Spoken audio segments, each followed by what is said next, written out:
गावनि बिमानि रावजों फरायनो मोननांगौ दाबिखौ लानानै जनायाव साइकेल रेली लादों। दुलाराय आसाम फरायसा आफादनि बिथोन बायदियै बे रेलीखौ लादों। दुलाराय आसाम फरायसा आफादनि बिथोन बायदियै आसाम सरकारा सानखान्थि आरो बिगियान आयदाखौ इंराजि बिजोंजों फरायनांगौ बिथोननि हेंथायै धेमाजि जिल्ला मोनबा आनसलिक आसाम फरायसा आफादा साइकेल रेली हाबाफारि लादों। जनायनि शहीद बेदिनिफ्राय जागायनानै आसाम सरकार हाय हाय सोलोंथाइ बिफान खामानि गैया आसाम सरकार मुर्दाबाद आसु जिन्दाबाद बायदि बायदि रोखोमनि स्लगानजों जनाय सदरखौ गोमसारहोयो।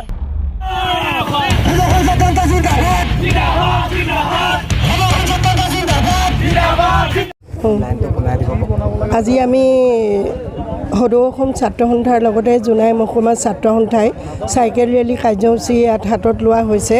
আমিও দেখিছোঁ যে আমি আমাৰ অসমৰ যিটো মানে অসমীয়া ভাষা মাধ্যম সেই মাধ্যমৰ মানে বিৰোধিতা কৰা যেন আমাৰ লাগিছে। গতিকে আমি ইয়াক এমাহজোৰা যি আমাৰ কাৰ্যসূচী সদৌ অসম ছাত্ৰ সন্থাই কৰিছে সেই কাৰ্যসূচী মতে আমাৰ চৰকাৰৰ যিটো হঠকাৰী সিদ্ধান্ত সেই সিদ্ধান্ত আমি বিৰোধিতা কৰাৰ এটা মানে এইটো কাৰ্যসূচী হৈছে। গতিকে চৰকাৰে এইটো বিবেচনা কৰক।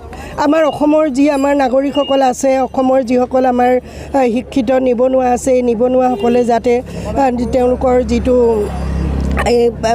পাঠ্যপুথিৰ মাধ্যমৰ জৰিয়তে আমাৰ যিটো ইংৰাজী মাধ্যমটো ইয়াত সোমোৱাই দিছে অসমীয়া মাধ্যমত।